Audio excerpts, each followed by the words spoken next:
Okay, so welcome back. This is video number 2, and we're going to talk about the two different types of customer lists. Now, while we're focusing on just one particular path, I really want to talk about two major types of lists because I really want you to get into that mindset of understanding why there are two different lists and why we are really focusing on just one particular one. So the two major ones are the free list versus the customer list. So a free list, let me explain the differences. A free list simply means that the people that are subscribed to your list have not purchased a product. So if you kind of imagine if you get onto a landing page or a squeeze page and they're asking for your name and your email and that's it. You're not buying anything. That is basically what a free list is.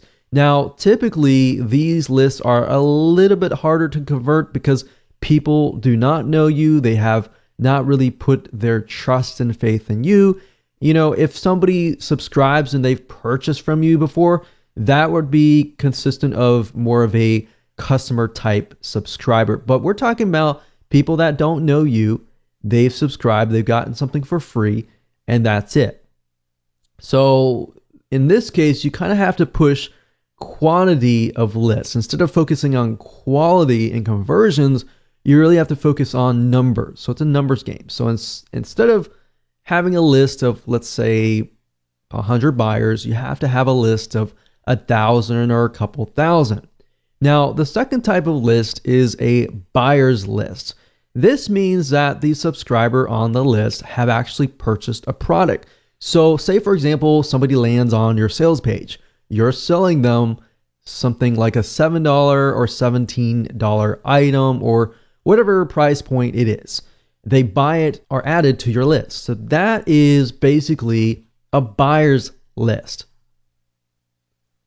Now, these types of lists tend to be very high converting because they have proven that they're serious enough to whip out their wallets or their credit cards and buy a product. So think about it. Which really would you like to have? Would you rather have the free list or would you rather have the customer list? So that really depends on what you're selling, but the majority of times you will want the buyer's list. And that's really what we're going to be focusing on in this particular video course. Now, the question begs, how do you build a viral buyer's list without selling a product? Because selling a product, that takes time. And that's not necessarily getting it to build virally and getting other people to build it for you.